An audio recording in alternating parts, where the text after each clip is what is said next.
Hello there. Hi, everybody. I'm going to just wait a sec while everybody logs in, starts to log on. Cool. Today I'm very excited because I'm going to chat with the very talented Gavin Lewis. And Gavin's been on all these amazing shows, from The Prince of Peoria on Netflix and Little Fires Everywhere on Hulu, and the new upcoming reboot of Head of the Class. Plus, I had the pleasure of casting him in a movie called Old Henry, which is a Western, and it's getting raves.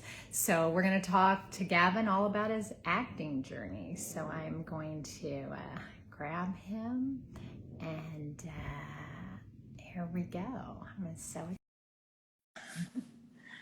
Hello. Yay! Hey. Hi, Gavin. How you doing? I'm good. You? Good, thank you. Thank you so much for doing this. I'm so excited. Yeah, of course. Thank you for having me. Yeah, I know you just got back from Nashville, so I can't wait to hear all about that. I did. Yeah, so all right, cool. I'm going to ask you some questions, and we'll go from there. So let's start with where you're from originally. Yeah, I am very originally from Salt Lake City.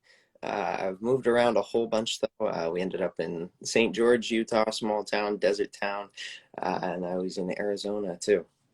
Okay, great. So now tell everybody your story of, like, it's kind of fun, about what inspired you to be an actor. Okay, this is a crazy one. So when I was little, I wanted nothing at all to do with acting. I have two parents that I think I was maybe overexposed.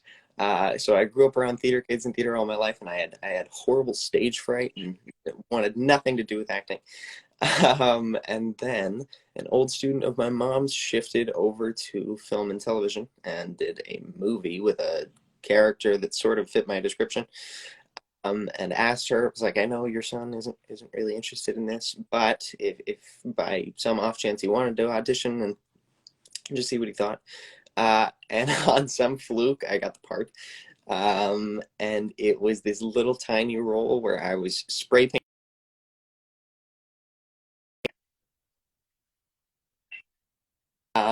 And the movie's called In Searching. If anyone's curious, I have like a 10-second part.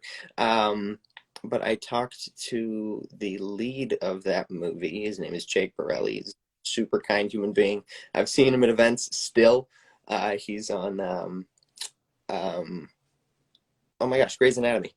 I to him when I was like 9 and was like, hey, if I wanted to try and do this, which I don't know what came over me at 9 years old, if I wanted to try and do this professionally, what would I do? And he up with his old manager, and then I got lucky a whole bunch, and here I am. Oh my God, that's amazing. So originally, when you were a kid, you were like, yeah, no, my parents are in theater. You knew what they did. You're like, I don't want to do this. Mm. So when your friend convinced you to do the little part, when you did it, did you like it? Like, were you like, well, maybe? Like, was that the whole change up? Like, because you were like, what, 8 or 9 or something? I think I was intrigued. I think the whole process just seemed super interesting. And I think honestly at that point I was interested probably for all the wrong reasons. I'm like, oh, this is fun, and they're telling me I'm good at this, and so I was intrigued, and then I think the love sort of grew as I got into it. Yeah, so interesting, like, just because you brought that up at this point about that stage fright, but like, Mm. okay, you thought, okay, I don't want to do this because you had terrible stage fright. So did that, like, over time disappear? Like, how did you overcome that? Because, a lot of actors, that's real. They have that. Yeah. Well, I started at first because I started in Utah. A lot of my auditions were self-tapes. So at first I sort of had the opportunity to grow accustomed to acting and sort of get my slightly more comfortable with work, but really it went away as I got more comfortable with my abilities, as well as for me, memorization, just being really solid on my work, took away a lot of that fear. Got it. Okay, that's awesome. So really like being, which we're going to talk about in a little bit, about being prepared and having that down. So that's awesome. Now, what was your first like professional job? Was that as like where you got did you get paid on that gig when you first did it, or when you were 8 or 9, or you don't know? I'm gonna be honest, I don't know if I remember. I guess I would say because it was through the classic auditioning process. I think my first part was a student film called Harry and Kaylin when I was really little, and that was the very first thing I started doing was student films. So I think I'd say that was my first real job. Oh my God, that's so funny. Okay, good. I love that. Well, that's a great way to start though and build your resume Yeah, is doing definitely. student films. So I always encourage actors when you're first starting, do that. And if you get a really good one with good, where you have a great part, you can use it on your reel. Yes. Um, Now I know you and I talked about that when you were younger too. You auditioned for a pilot and you thought you bombed it. So now, everybody has those experiences where they think they did terrible. So tell everybody about that story. Okay, this one was pretty wild. This was a an audition for a pilot with Sid and Marty Krofft, the king of Saturday television, um, the 70s. And they're still making stuff, and it was for a reboot of one of their popular shows called The Bugaloos, and the role was a singing, dancing grass. So it was insanity. It was like all these bubbly costumes and puppets, and so I go in for the first audition, and I already knew their work. I liked the stuff they'd done, so I was nervous already. And it was a singing audition, which makes me a little nervous on top of it. And I was sick, really, really sick. So I go in and I brought the whole instrument setup. I brought my electric guitar, my amp, and a kazoo, and I played the theme song of the Bugaloos, and just bombed it. It was terrible. This was probably the worst audition I've ever done. My voice was a disaster. I was super nervous, so I was singing, and my voice was shaking, and it was a wreck. And it was, I think, one of a very small handful of auditions that I went home and cried after, and I don't do that anymore, thankfully. Um, but I booked it, and it was just crazy. It was my example of it's hard to judge your own work properly. It's your worst day might be exactly what they were looking for. Oh my God. Were you legit sick, or were you legit like you didn't feel good? It wasn't because you were nervous. You were No, legitimate. I was sick. Yeah, like running a temperature. And Oh yeah, my God, because in this day and age, you can never do that. no, But that's oh my God. yeah, But the whole point of that is what you just said, is you just, you're your own worst critic, right? So yeah. Okay, that's a great story. I love that. And now what okay, so for when you did the Netflix, when you auditioned for the Netflix series, Prince of Peoria, what was the casting process like for that? that was wonderful. It was with a casting director I was really, really comfortable with at the time. Suzanne Goddard Smythe was one of my favorite casting directors, and was always just super welcoming to everybody coming in the room. She knew all the kids' names and sort of had her regulars and knew who I was at that point because I'd Yeah. auditioned with her a lot of times. Um, and it was fantastic. It was a character that I sort of clicked with pretty quick. Um, his high energy. I did a British accent for it, which was I had booked a few parts with a British accent around that time. I think I booked 3 parts with an accent all in a row. Um, and it was great. It was the further in I got, the more welcoming and warm the project seemed, and it was pretty wild because toward the end, I ended up on 3 different accents. I had a Russian accent, the British accent that I ended up using, which isn't technically British; it's American. And it was fantastic. I left the casting office and found out I'd booked it in the car as soon as I drove off the lot. That is wild. I love those kind of stories. Now, let me ask you something. Did you know how to do British and Russian and all these accents, or like, did they give you that? Did they tell you, okay, we're not sure what kind of accent, so we want you to try different things? You know what I mean? How did that happen? Yeah. Oh, that was one when I was little, liked to think I had an okay ear for dialects and accents, so that was sort of something I was comfortable-ish with. But I had a really great dialect coach who helped me through and coached me on some. And this was just for me before this audition, just to be prepared because accents do come up a lot in audition. Yeah. Um, so I had prepped with that in advance, and I was talking to that casting director, Suzanne, and was like, "Hey, so I know we talked about doing a few different accents. I don't know. Here's what I'm comfortable with. Does this work?" And we sort of bounced back and forth on what made sense. And did that today? Can you still do you do British, Russian? Do you have like a bunch of them, or just what's your repertoire in that area? It's the thing. I'd say now I'm most comfortable with the British still, but it's a whole different accent than it used to be because I had this really specific, like posh, um, no like apostrophes in my speech for that character. Um, and so it was its own sort of thing that I really could only do with the way they wrote it. Um, and now I've got this sort of relaxed, more not Cockney, but closer to a relaxed British. But I don't know if I've really got any of them nailed down anymore. It's usually I get an audition, work through them again, and Right. yeah. But I always tell actors, that it's good if you can do accents, if you can speak another language, because then there's more versatility in the auditions you can get. Definitely. Yeah. But that's amazing that you could do that. Like, and that what was cool is they said, okay, you were trying this, you were trying that, and then it landed on this, which you told me you didn't even know until when you got to the set, right? They said you're going to do British. Is that right? Very last audition, and I did the three, and they were like, "I think this is the one that works," and then that was the one I stuck with from there on out. Wow, that's so fun. Okay, I love that. You have a lot of fans who love that show because people were when I posted we were going to do this, they were like, "Oh, I love that show. Are there going to be Oh, another season?" I love still one of my favorites I've ever done. That's yeah, it was a Yeah. fantastic set, really wonderful process. Oh, awesome. And then what now talk about, okay, so Little Fires Everywhere on Hulu. Amazing show. Loved it.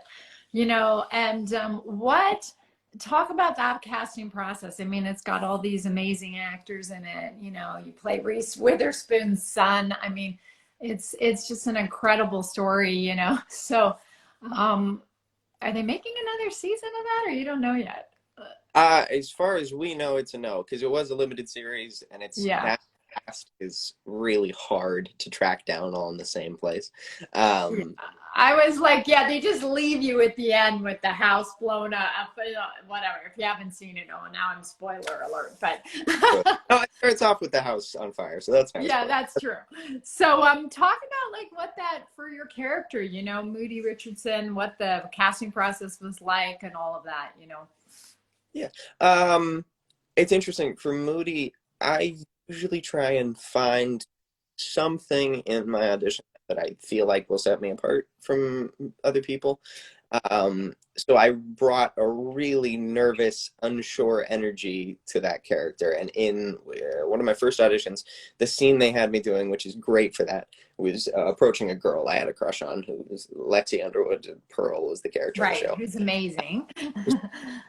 Yeah. Um, and so it was sort of trying to nail down what I'm him at, as of course, as you do with every audition. And then it was super welcoming.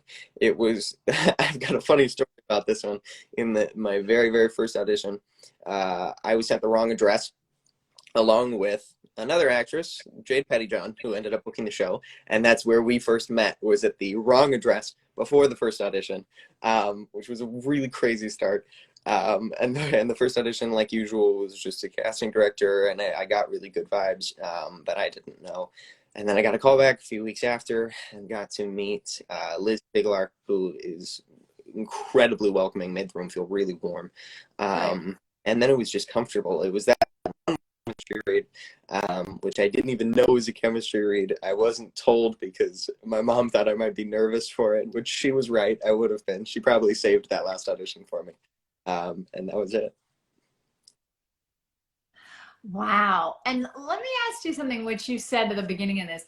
So you like to make a choice that's like maybe not on the page, right? So you kind of, well, let's talk about that a little bit about choices, because some, actors read the material and they just do exactly what's written, sort of. They go, here's the breakdown, here's what it says, I should do this. So is that what you do a lot of times for your auditions, is you try to think about an outside the box choice that other people wouldn't do? Yeah, I mean, I think step one is going as closely by the character description as I can, as far as the way I dress and trying to figure out physicality and the way I speak. But then is usually going through the lines and sometimes going, what might be the opposite choice that somebody else Right. would pick, or what is maybe something that I know I'm pretty decent at that I can sort of tie in. For example, for Little Fires Everywhere, I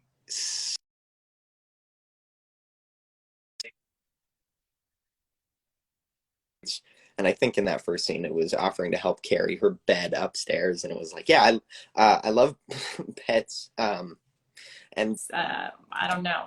My Wi-Fi, it's all good. Okay, so go back. We'll go back to where we were about the little fires everywhere. So we're talking about choices. So we got cut off on that. So you were talking about that looked at how, the character and making a choice that was outside the box a little, making it your own thing. So go back to talking about that, because since we got cut off right there. yeah, no, for me it's just there's 80 million actors that are all auditioning for this part that are all going to read it in the same voice in their head and see a pretty similar character and go off the character description and have a similar idea in their head. And a lot of them are going to come through pretty similar. So then it's just, what can you do to stand out amongst other auditions? And I try to pick one little, if it's not multiple lines, at least one that I know or I'm pretty confident is going to be something different.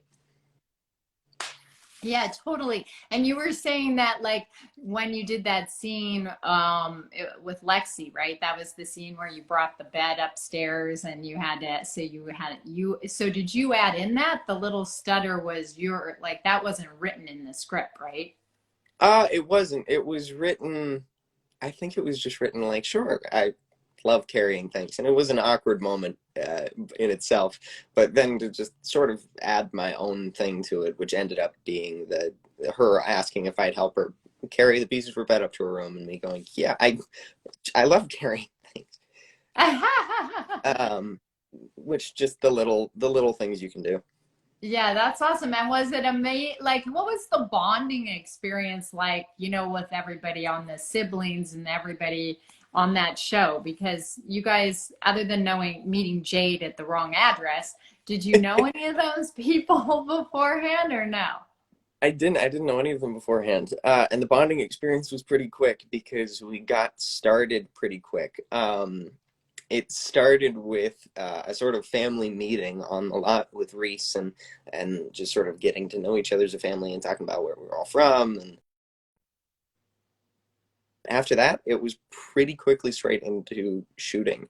What I think was helpful was one of the first scenes we all had together was in an improv scene. We all had to sort of just sit and argue in the living room, and it got everybody accustomed to each other really fast. And luckily, everybody got along incredibly well. So the chemistry sort of clicked pretty quick. Good. That's amazing. I love that show. It was just so well done. It was amazingly, you did such an amazing job. It was so well acted. I love that. Now, what about, like, what are some of the tips that you use for preparing for auditions? Like, you talked a little bit about that. There's my loud dog you can hear in the background. What are some of the tips, like, for that, like in preparation, that you can recommend to actors?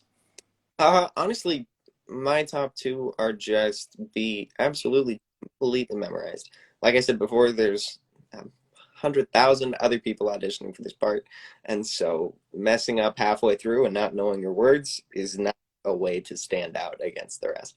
And that helps with nerves as well as just being so solid on the lines that you can go in and your brain shuts down, and the adrenaline's going, and the words will still come out because you know them so well.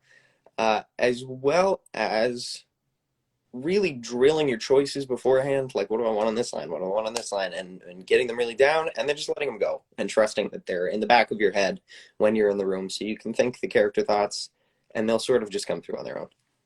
Yeah, and do you find that when you have that down, like you're completely memorized and you've really made your choices and drilled them, that when you're in a room like with a director or a casting director, that then it's easier to take the direction, correct? Absolutely. And that's also one that sort of just comes with time, because one thing that's really difficult about acting, and that I didn't understand for a long time, was why all of these actors, these established actors, these adults, would be so intent on seeing playback immediately after a scene was filmed. Like something would be filmed and they'd go, I got to see playback on this, like I need to. And I was like, I feel like I know what it looked like. And sometimes there would be a bit of like, they would be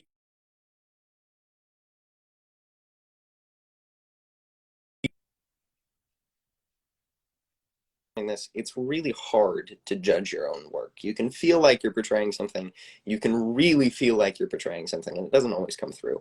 So as far as taking direction, it's sort of just time and seeing your work and hearing from others how you've done with the direction. Yeah, that's awesome. That's great advice. I love that. And what about like you a nervousness when you're auditioning? Do you how do you handle that when you get nervous? Or maybe is it just being so prepared, or what's your tips for everybody? Um, Honestly, the number one is preparation. It's being completely memorized, I think, is the most helpful thing you can do as far as nerves. Because I've found when I am nervous, the first thing that goes away isn't actually my choices, it's the words. I'll be halfway through and really feeling it, it picks up my mind. You can try your very best to be in character thoughts, but in the back of your mind, you can still see the whole casting room sitting in front of you. So you'll be halfway through a monologue, sort of click in your mind exactly what's happening, and the words go. So as far as dealing with Yeah. nerves, 100% memorization is probably the most helpful. Okay, that's great. That's great advice. I love it, you know. I mean, and it's okay to go in a room and if you're nervous, you're nervous. It's like everybody, you know. I just had, what'd you say, Gavin? No, I said, and you can use it sometimes as far as Yeah, for sure, as part of the character. Totally. yeah. And I even tell actors, like, if you're nervous, you can say, hey, I'm a bit nervous, you know, and I'm like, okay, great, you're nervous. So let's just have fun, you know. Now let's talk about this. I'm so excited because I got to cast you in this movie, Old Henry, which is a Western. And it is Tim Blake Nelson and Stephen Dorff and Scott Hayes and Gavin and Trace Adkins. It's such a great movie. It's getting 96% raves on Rotten Tomatoes. Yes. So talk about that a little. Like, did you always want to be in a Western? What was, you know, like, how did that, I mean, I think all guys want to be in a Western. I don't know. Maybe I'm wrong, but I think that part of me always did. No, there were a lot of interesting things about that project. First was, and another thing that I'm realizing as I go, because I'm still new to this and I'm still learning. I've been doing it for 8 years, so I'm not entirely new, but right. there's a lot. Is how important a connection with the material is, and reading it through and really feeling like the script and the words are strong. So I read through it the first time and was really impressed with the writing and the story, and it felt really concise. There were plot holes that were sticking out to me. So I was excited about the script, and I love action stuff. I love doing my own stunts. So that was interesting as well, of the idea of these gunfights and getting to do all this crazy stuff. I'd never ridden a horse. This was something I've joked about before, is I thought this was the dumbest, this is one of the dumbest things I've ever done in an audition, is Potsy, our wonderful director, asked if I could ride a horse, and I said no, which is just a general, don't do that. I can take one horse riding lesson and be fine. Right. But no, and lucked out and still got the part. But the horse riding I thought was interesting. There was just a lot of stuff as far as it would be fun, as well as the character was interesting. It was a sort of excited, rough and tumble, sort of I want to see the world that I hadn't gotten to play very much before. And the biggest draw, honestly, was Tim Blake Nelson. Seeing his name on the project, seeing he would be playing my dad, seeing the majority of my scenes would be with him was a massive draw. I've seen him in Oh Brother Where Art Thou and The Ballad of Buster Scruggs, and Yeah. I think he's a fantastic actor, and a super wonderful human being, I came to find out. So that was a huge pull for the project. Right, absolutely. I was so excited because I just loved your work from Little Fires Everywhere. So I was like, oh my God, Gavin Lewis. This is so cool. No, so now the thing is, so it's out right now at select theaters, but it's coming on streaming, right? And video on demand on the 15th of October. Is that correct? I think. Yeah. So you guys all have to check this amazing movie out. And how was it? You were just at the premiere in Nashville. So was it so fun? That was fantastic. I hadn't gotten to see it on the big screen yet. I'd been begging Potsy for cuts over the last how many months, and he sent me a while back a really rough cut that hadn't been no music. The color correction wasn't there. The VFX weren't there, so when there was a VFX shot, it would just say VFX of, and it was really funny. But I saw that, and then I saw about a month after, a final cut on just my little iPad, and that was the first time I'd gotten to see it on a big screen, and it was beautiful, and you could feel the energy in the audience. It was received, I feel like, really well, and it was just a great experience. And I love Nashville now. The food, I think, is one of my favorite things. I want to go to Nashville really bad. Yeah, it's and it just I'm so excited for this film and all that because we worked on it for a long time. You know what I mean? We were working on casting and then COVID happened and then fell apart and then we back at it. So it was like it was a long journey. So I'm so happy to see that it's getting the accolades that it deserves, you know? Yeah. Yeah, absolutely. So you guys will have to go check it out when it comes on, or go to a local theater in your city or state, wherever it's playing. So, okay, now while the other thing is, Gavin, while you were doing filming Old Henry, you were also auditioning for this new reboot of Head of the Class, which is coming out on HBO Max. Is it next month? When is it? Do we know yet when it's coming out? Rumors are November, but there's nothing No. locked down quite yet. Yeah, so talk about that. Now you're filming a movie, which is, you know, kind of it's a Western, but it's got a kind of intense story. And and you're auditioning for this other show at the same time. How do you do that as an actor? Was one of the crazier things that I've done in my time in this industry. So it all started in this place here in St. George, Utah. I got both auditions pretty close to the same time. I got the Old Henry audition, I think, after the first Head of the Class audition, because we got started on Yeah. that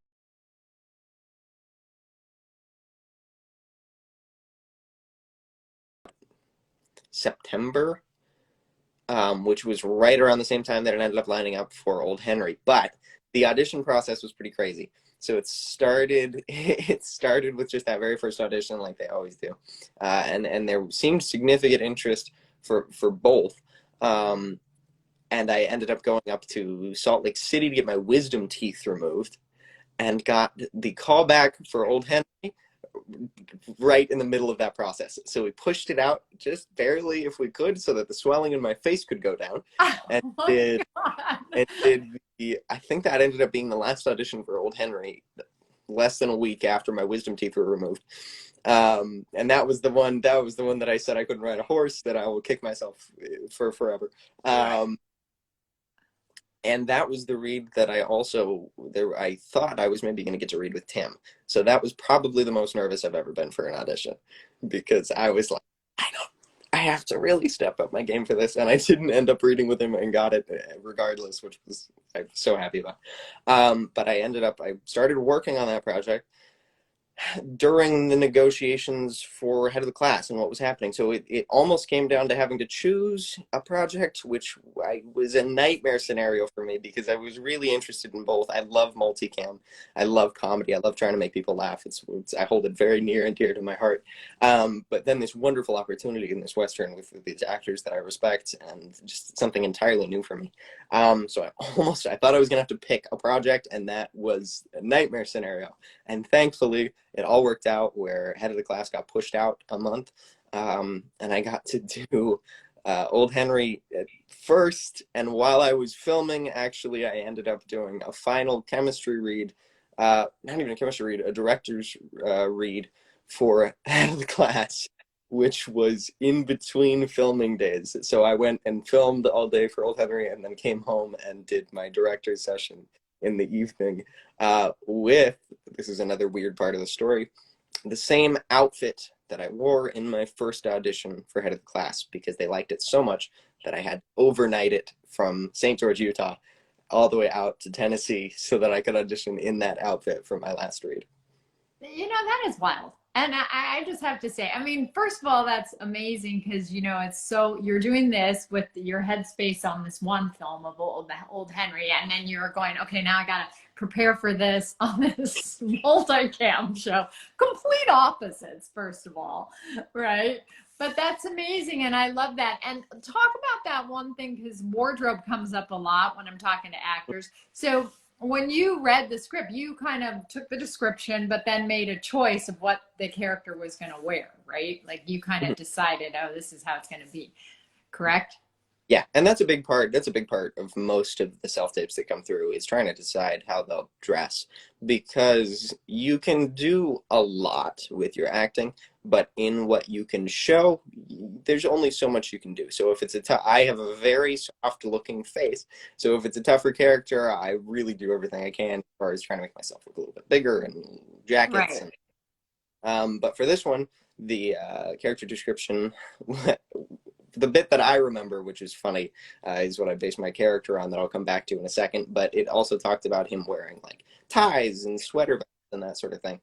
So I picked this red sweater, and I can't say too much, but I ended up really enjoying with a tie, and it was all tucked in that they loved so much that they came back to it.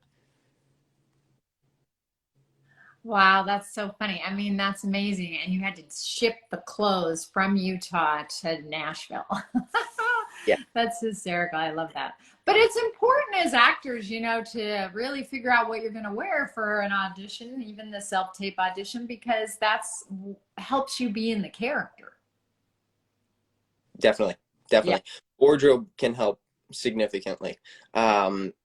Because it's a whole different thing. I always love the first few days on set where I get to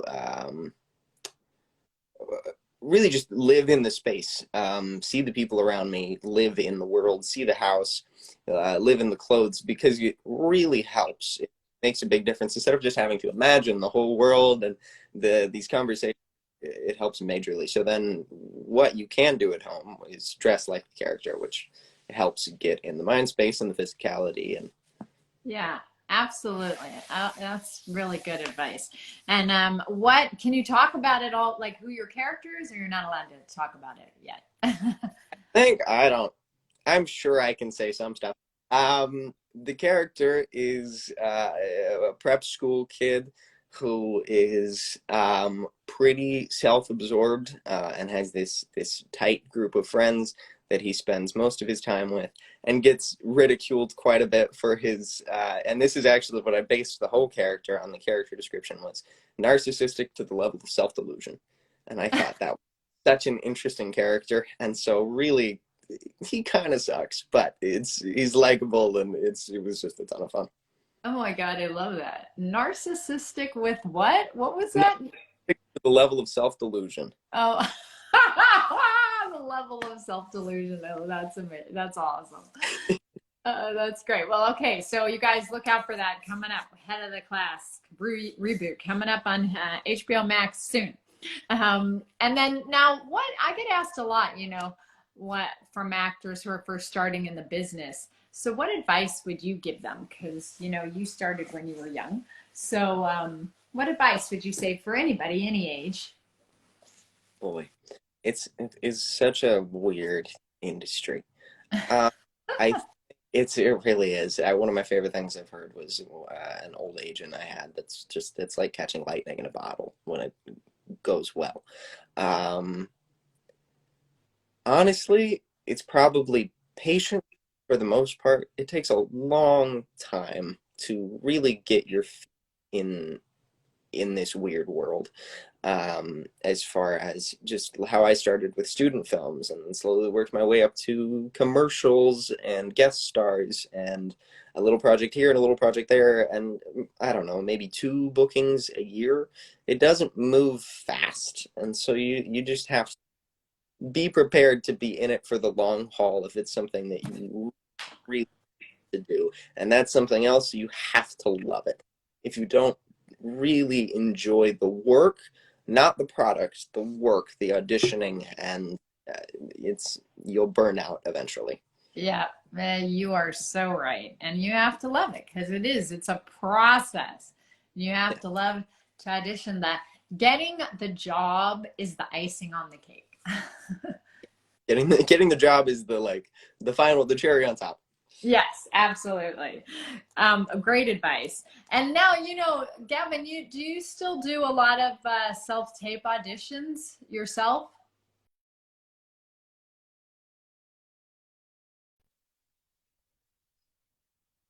Because of the COVID world, um, it went from, I'd say, I don't know, probably about 3 years ago. Because now I don't know if I probably can't save it, you know, because you have to save it right after. But whatever, the people who listen, they're getting all these Somebody's gems. the info. Yeah. So anyways, what you're saying, like, on the self-taping, do you feel like do you have any tips? Like, whatever, the people who listen, they're getting all these Somebody's gems. the info. Yeah. So anyways, what you're saying, like, on the self-taping, do you feel like do you have any tips? Like, how do you, actors always say, like, what's the tip? Because, you know, they go, well, my self-tape, and I do all these self-tapes, and then they never, you know, they don't hear back. Or so do you have any advice about that? Making sure you have a decent setup yourself. A lot of people just use phones now, which is great, honestly. Phones are getting better, like an iPhone 12 can film a pretty decent selfie. One of the things that I heard a lot at first was I used just a camera, like an actual camera. Right. It had pretty bad sound. So it had great picture, but my sound was iffy and lighting was just overhead lighting in whatever room I was in, which I didn't really know probably needed to be improved. Um, and so now I've got these pop-up lights that I use, and I've got a microphone set up. And so honestly, one of my bigger pieces of advice is just trying to make sure your setup looks clean, making sure you've got a blank wall behind you so you don't have anything distracting going on behind you, and making sure you have okay sound and good lighting. And then do it enough times to make sure you've got your best work, but also don't kill yourself, because it can Right. be to do a self-tape 30 times and spend the day on it, and then you have a million takes to sift through. And so I'd recommend not doing more than about 6 takes and trying to do your best work in that 6. And often the first one's the best one anyway. Yeah, you know what, that's so funny that you said that, because there is an actress, I was talking to her and I said, how many takes are you doing? And she goes, like 35. I said, oh my God, you're going to drive yourself crazy. Nitpick every single one apart, right, Gavin? And then in the end, you're going to be like, oh my God, I don't know. And you're going to be crazy. So do 6. That's what I say. 5, 6, you know, that's good. And you pick the best one, and don't be a perfectionist, because that's what you're doing if you're trying to do 30 takes of a Yeah. scene. Yeah, absolutely. That's awesome. Now, what about, like, do you have any when you're auditioning, in terms of mindset? Like, you know, that's a big part of it. Mindset is a big part of acting, right? There's the technical aspects and making your choices and being prepared, but what about the mindset part? What would you say? I think I look at it a few ways. One of the first, like I said, is you really, really have to love it so that the rejection doesn't become overwhelming. Because I've seen over and over and over friends of friends and people I know that are like, man, another turned down audition that I was excited about. I got to take an off day and like go to the spa and relax. And I'm like, it's not you. It's is what it is. Like I said, there's so many people that do this that it's really hard. And the person that's probably beating you out for the job has 15 credits on you and have been doing it for years, which is part of why I started so young, is because that was something that we knew happened from the beginning. Right. And honestly, just don't beat yourself up too much about not booking. I one of my favorite one of my favorite phrases I go by is "be so good they can't ignore you," which is Oh, easy to I say. love that. Yeah, So that's just really good. do the best work you can, get coaching, really work on your material. But after that, you just have to trust that you're doing everything you can to improve, and it will notice at some point. Yeah, that's really good. That's great advice, and that's you got to let them go. You do them, Yeah, you do your best work, you send it off, and you're like, okay, I'm good. you send it know. off. Don't look back. Yeah, and you have this, you said this great quote to me that I really like, which when you said confidence comes from proficiency. I wrote that down because when we chatted, I just thought that was such a great quote. I really liked that. Thank you. Yeah, I think that just sort of ties into my mindset with the work, and also probably a mechanism I use to not be nervous, um, is just the better you get at something and the more certain you are in your abilities, the more confidence you have in the work, which is pretty big in this industry, is coming into a room with some confidence is another thing that can sort of help you stand out from the 30,000 other people auditioning. And that's Yeah. also part, like, singing still makes me a little bit nervous, and dancing in an audition is because all of my time has really been put into acting with side notes of the other things. So I became confident in the acting over years of practice. Yeah, absolutely. That's great. And that's what it is. It's like number of times you keep doing it and doing it and you learn what works for you. So that's great. And what about somebody asked earlier, and I know we talked about this a little bit at the beginning, but how did you get your first agent or manager? Somebody wanted to know how you did that. Yeah, well, a fluke. My first manager was just through a connection. I lucked out. My first manager was a very kind guy that I met on my first gig that I just had through my mom. So it's a little weird. I think the way that most people do it, I could be wrong because, again, I didn't have to go through the regular process, is just the internet and finding agents or talking to people who are in the industry, like friends that act or somebody you know, and just putting out a bunch of emails and calls until you can get a meeting with a small time agent or manager, and then just progressing slowly through the ranks. Yeah, and okay, great. And is there any like this has been I loved everything that you said and your amazing advice, and I really am bummed out that the technical Keep difficulties because now I can't save. I don't know, like I don't think it's saved. Once it says your live ended and the normal button I push to save it. So maybe I might turn all these lives into podcasts. So maybe I'll just have to call you up and we'll have to do a podcast, Gavin. that would work. I'd do it. That would work.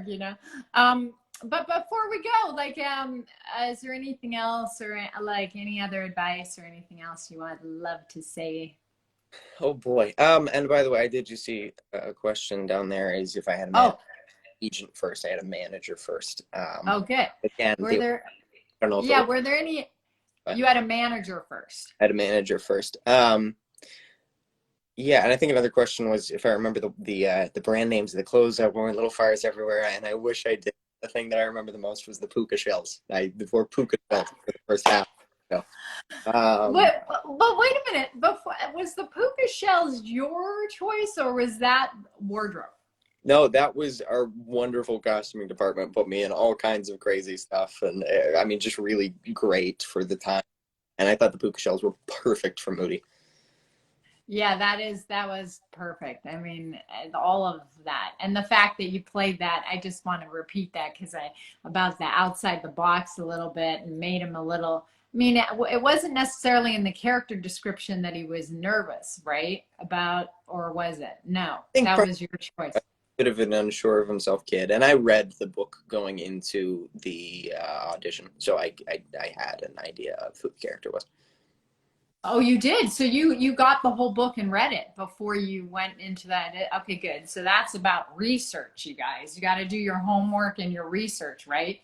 Now, wait, you know what? Before we go, I have a question. So let's say it's a character that you're like, I don't know a lot about this or that. Do you do a lot of research about this type of person or stuff like that? Definitely.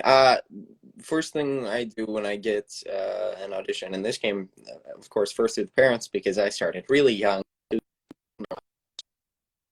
We would look up the casting director, writers, production team, and everything about who I was working with, because you can often get a feel for this sort of tone if you know what the casting office often does or what the director often does.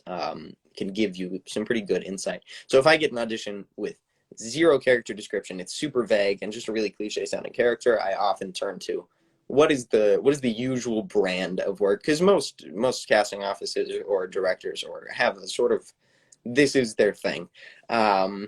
So I'll look there first and see if I can sort of base a character on that.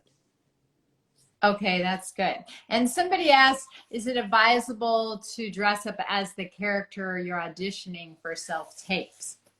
100%. It's not a necessity. If you're, I don't know, on vacation, which is something I've had to do before, you're on vacation and your wardrobe options are limited, I don't know if it's worth running around trying to buy the right piece for this character.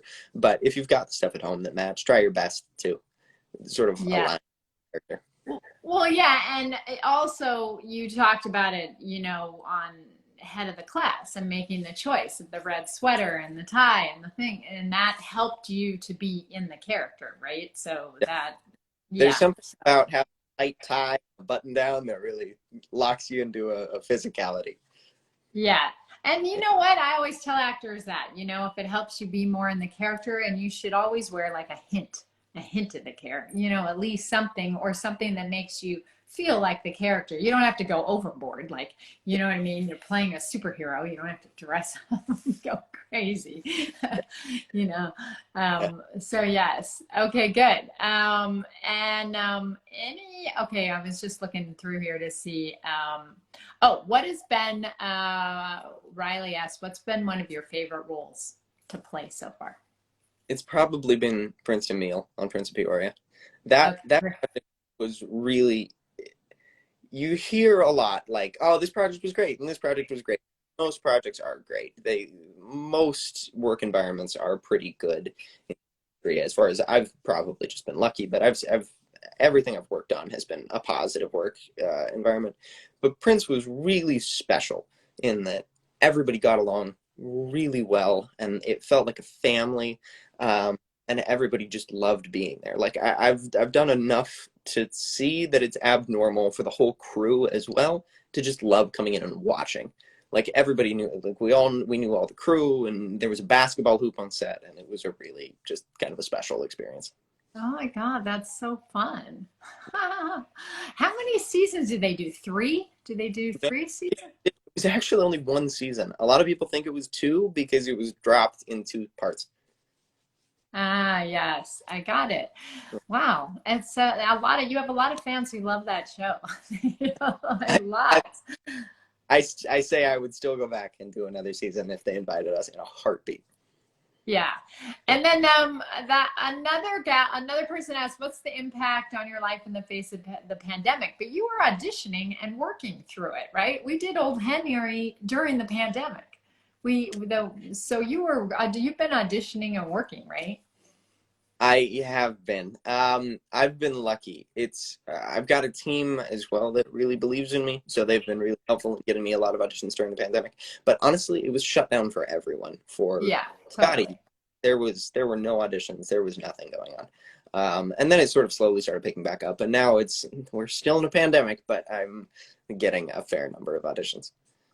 Yeah, and that, for me too, like all my movies shut down and, I started doing lives to talk to actors and help other actors. So, you gotta, my main, my main advice for that is you just have to keep creating whatever that is, during when crazy things happen, you gotta just keep creating, like somehow, whether it's watching movies or reading books about acting or taking like online classes, whatever it is, right? You just have to keep busy.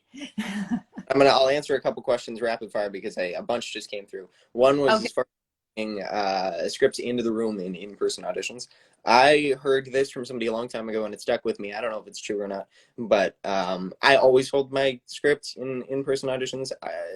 Like I said, I really try and be memorized, but very worst case scenario, it's much easier to look down and even flip through a page to check really quick if I'm in a really panicky moment, than run across to the other side of the room and pick up the script I dropped it. As well as So you I heard this. Go ahead. so you're holding it when you yeah. So you hold Oh, do you have it you have it memorized, but you hold it when you come in the room. I have it memorized, but I hold it in hand, and I'll occasionally idly flip through pages while I'm in the middle. But so it's usually just in my hand. And something I heard, and I don't know if this is true or not, but it's stuck with me, is if you set your script down, you're presenting a finished product that can't be changed. If you're holding the script, it's something that's still malleable and can be adjusted, and it's total nonsense. It's not true or not, but it's something that's always stuck in my mind. So I Right. usually. Um, as well, if have I ever felt like quitting when I didn't see success, or did I take any breaks? Um, I mean, I think everybody has those moments of like, man, I haven't seen much in the way of callbacks in a second, and I wonder if I'm really committing my life to something that will pan out. Um, but you just got to stick with it if you really love it, and I do, and you should if you're going to put this kind of time into it. But I have yet to take any kind of break or feel like I wanted to quit. I really love this. I've been doing it nonstop for as long as I can remember at this point. Excellent. And then somebody also asked, what's the best acting advice someone ever told you? Ooh, oh boy, that's a really tough one. I feel like I've learned sort of something. I have a problem. I'm bad at quotes. I always get home and I'm like, my mom's like, "What'd you do today?" And I'm like, "Well, I did this and I heard this," but I can't actually tell you exactly what anyone said because I forget quotes. I feel like probably some of the most interesting things I've heard.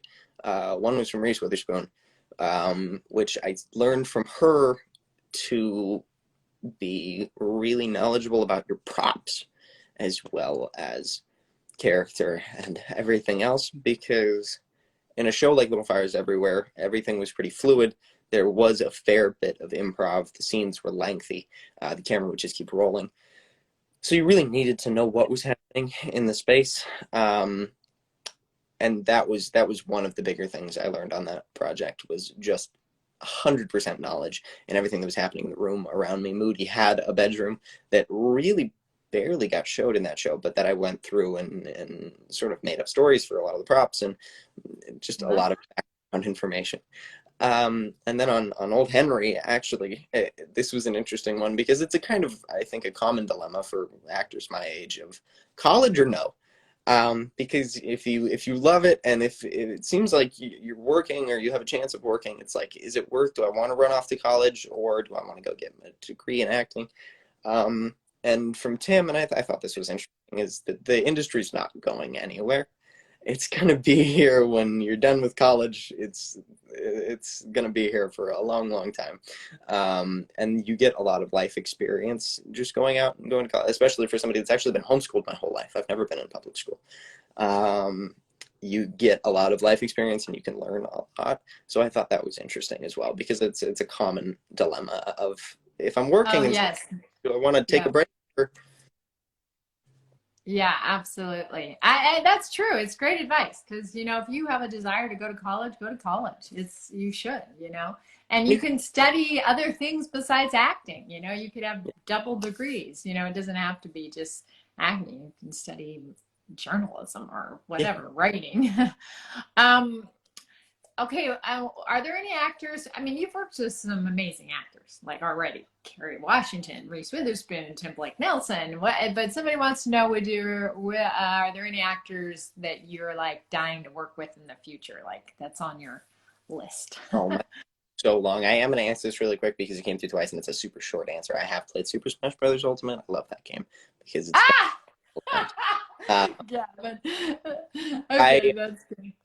I have a long list. Let's see. I think really high on that list is Benedict Cumberbatch. I think is an incredibly talented actor who I've looked at as an example for a long time. Uh, One of my favorite examples of good acting is actually him in Star Trek. His character of Khan uh, is, I think, brilliant. He's got a piece from it that you can find on YouTube that I think if you just look up Benedict Cumberbatch Khan Star Trek, it pops right up, and it's him stuck in a jail cell talking about. It's this crazy sci-fi plot because it's um, basically it feels like his whole family has been taken away from him, and it's a really dramatic scene that he does so incredibly well. Um, I think Meryl Streep is a clear answer. I'd love to work with. I think Robert Downey Jr. is fantastic. Um, and then you switch sides, and it's like I'm a big fan of like Ryan Reynolds. I think would be super fun to play off of. I love that energy. I love that sort of like if I could do a comedic action movie, I think is that like guilty pleasure show that I would love to do at some point. Um, yeah, I there's so many good actors. Yeah, absolutely. Yeah, for sure. I would like to work with all those actors too. Past movies that they're in, that'd be amazing. And another guy asked, and you might have you said this. He said, "What show or movie you have the most fun?" And you said Prince of Peoria. So I answered that. Let me just see. Um, do you speak Spanish? Somebody said, "Do you Not, speak?" No. not, There you go. All right. I think, did we get most of those questions? I think we did. no. Yeah, I think so. Um, all right, Gavin. Well, is there anything else before we end that you would like to say? Any advice or anything else before we end this? I think probably what I've learned in my time doing this. Some of the most important things are just patience. Just wait, keep trying over and over and over. I've said before, I think I'm 800 to 1,000 auditions deep at this point, which the numbers growing and it's taken a long time. Um, Wait, as what did you, how many auditions? What did you say? 800, I what? think 800 to 1,000 range by now Auditions? auditions. Wow. Okay.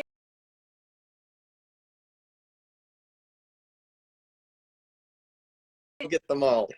I've got That's why you say you love the process. You have to. And I used to keep, I wish I still did. I've done so many. I used to only be able to memorize off paper scripts, and I memorize off my phone now, but I used to keep all of my audition sides. And so I had this stack that just kept growing, and it took up boxes. I have boxes of old scripts.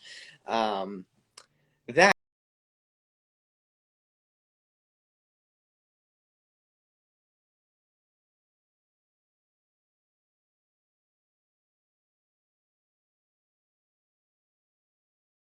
actor, you sometimes get treated like it, which I have a bit of a hard time with. Um, but you're not. You couldn't do this job without anyone else in the process. So be a kind human being, and people will remember you, and word will get around that you're a kind human being instead of somebody that thinks they're the most important human in the room. Yeah. Excellent advice. Love that. It's like enjoy the journey, love the process of auditioning. Yeah. Like you said, it's not 800, like that's a lot of auditions over since you've been doing this. And it's all, you got to persist, for sure. Yeah. Um, and that's a, I think we talked about it a little bit, but how you break down a script. And do you have any advice on that? Because we cut out and now we're back. But Yeah. is that about the memorizing for you when you're going to break down a script? It's about a lot. It really sort of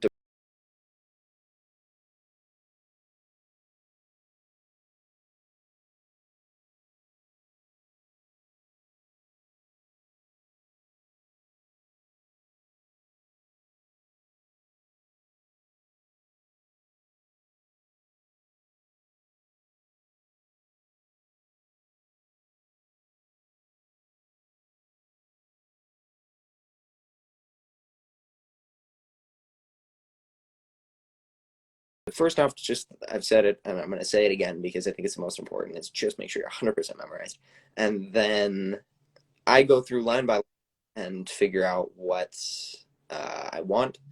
So in this line, I'm trying to get question mark. In this line, I'm trying to get question mark slash. How am I trying to affect the other person in the scene? And then one that I've been trying to figure out more and more lately is how am I also expressing these thoughts to the audience? Because it's sort of a weird one, and it can be it can come off as acty if you're really just thinking about that. But I'm learning more and more character thoughts and really express them. But sometimes the way you express something isn't.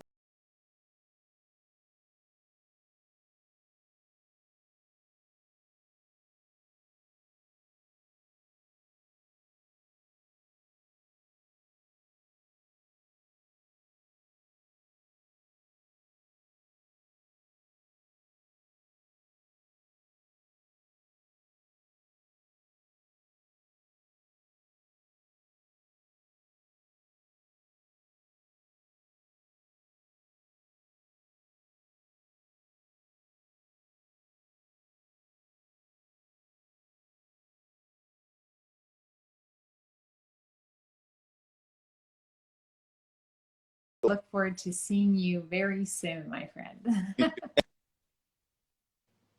Yes, have a great day. You Okay, too. bye. Bye. Bye.